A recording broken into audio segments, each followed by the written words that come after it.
I want you to hit me as hard as you can.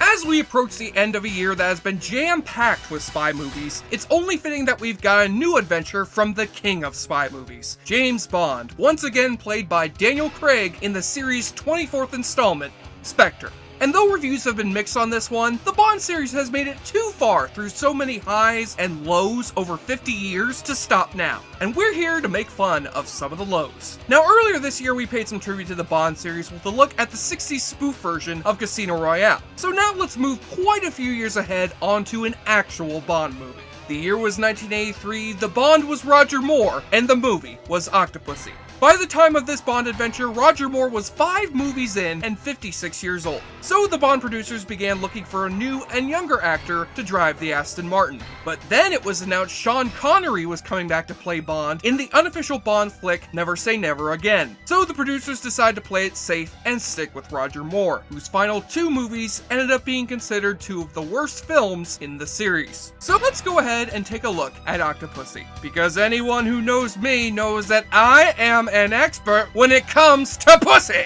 Isn't that right, Harley? Yes it is, buddy! Yes it is! So in pure James Bond tradition, we get our usual opening action sequence that has little to nothing to do with the rest of the movie, followed by our usual opening title sequence, as soundtracked by this flick's theme song, All Time High, performed by Rita Coolidge. Yes, because when you think of all the legendary singers who have sung Bond themes, you think Adele, Tina Turner, Shirley Bassey, Rita Coolidge.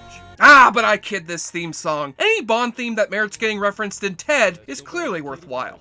We move as one. You suck! Get off the stage! Oh, come on, give him a chance. Then we move on to the actual plot, which is kickstarted by the Pauly Shore twins here, killing Special Agent 009, codename Bozo T. Cloud. He dies on the grounds of the British Embassy with a duplicate of a priceless Fabergé egg in his hands, and Bond is on the case when the real Fabergé egg is auctioned off to exiled Afghan Prince Kamal Khan, played by Louis Jourdan. Bond tracks Khan all the way to India, where Bond discovers Khan is not only in cahoots with the ruthless Soviet General Orlov, but the mysterious head of a jewel smuggling ring known only as Octopussy, played by Maud Adams, who, by the way, is the only actress to appear twice as a Bond girl in this flick and The Man with the Golden Gun. Now, if you're the type of person who prefers action over plot in the Bond movie, you're in luck, because this plot is so convoluted, you'll lose track of it after a good, 15 minutes. All you need to know is that Orlov has been giving Khan prized treasures from the Soviet Union and replacing them with fakes so that Khan can smuggle the real treasures overseas with the help of Octopussy's troupe of circus performers, but is really plotting to set off an atomic bomb on US soil during one of Octopussy's circus performances that will be mistaken by European officials as an accident and leave Europe open to being invaded by the Soviets.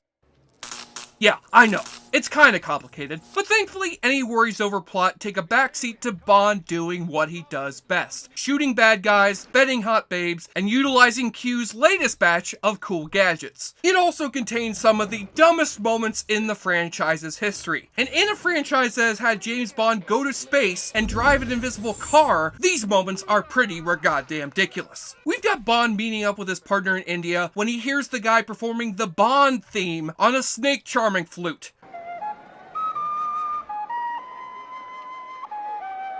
Then you've got Bond duking it out with some of Khan's henchmen in a scene that pretty much covers every single stereotype about Indian people. Walking over hot coals, lying on a bed of nails, sword swallowing. The only thing that this scene needs is for everyone to break out into a Slumdog Millionaire dance while a Pooh from The Simpsons pops up to say, Thank you, come again. You've got Bond swinging on vines and straight up doing the Tarzan yell.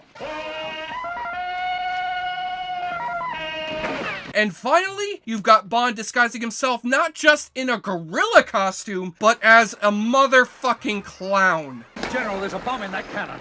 Sure, where else would a bomb be? If you told me the Bond producers were trying to put Roger Moore in the most ridiculous situations to get him to leave this series, I would have believed you. So what, if Bond is a clown, does that make his secretary Mrs. Money Pennywise? You see, like the Pennywise, the clown? But somehow, all this goofiness does not deter from this being one hell of an enjoyable Bond vehicle. For one thing, as old as he was by this movie, Roger Moore still proves to be a dependable 007. Suave, smart, and able to perform action set pieces with the help of a rear projector and his trusty stuntman. And villain-wise, Louis Jourdan is certainly not going to make Blofeld shake in his boots anytime soon, but he's a fine enough villain with a cool henchman who looks like Bela Lugosi. And Maud Adams' Octopussy is not quite as awesome a character as her awesome name suggests, but she's still enjoyable, and it's nice to see a female hold her own against Bond for once. So yes, this is by far one of the stupidest entries in the 007 series, but when you look at all the other movies in retrospect, it's a fun kind of stupid, and not the depressing kind of stupid you'll get in something like, say, Die Another Day. So it's definitely a worthwhile and enjoyable watch for anyone looking to get into the Bond series. And I don't care how implausible this damn movie is, but Bond driving his tire rims on a train track will always be far more believable than Denise Richards as a nuclear physicist. I mean, come on!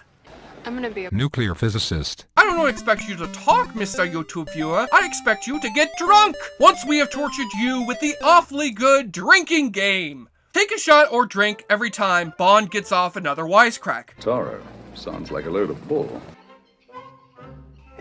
You ever think MI6 hires a writer's room to write some of Bond's jokes? Just Bruce Blanche and a whole bunch of others trying to pitch jokes to Bond? I don't know, I like to think that. You see another henchwoman dressed up like the greatest American hero, or the greatest American heroine, if you will. Anyone says the name Octopussy. Octopussy. And take a double shot when Bond says, well, you know. Bond. James Bond. But when someone gets attacked by an octopus, wait a minute, is that octopus fucking that dude's face? Oh boy, I think I know what'll happen to him. And on the nudity watch, you do get some near nipple sightings and a straight up butt shot, along with the most blatantly sexist moment I think I've ever seen in a Bond movie. Perfect image, Q. I mean, goddamn, Bond. After you do something like that, I think you just drop the whole sophisticated act. At this point, you should just stop wearing pants and have a neon sign pointing towards your dick. Extreme close-up! On the enjoyableness continuum scale from Bull to Bruce, Octopussy successfully renews Bond's license to kill and shoots down a 007 out of 10. And no, I didn't just rate it that because that's Bond's number. How dare you question my legitimacy as a critic? Get out of my office! I'm Jesse Schaefer, JoBlo.com, and Clown James Bond will return in The Spy Who Creamed Me, the man with the golden seltzer bottle and license to hunk.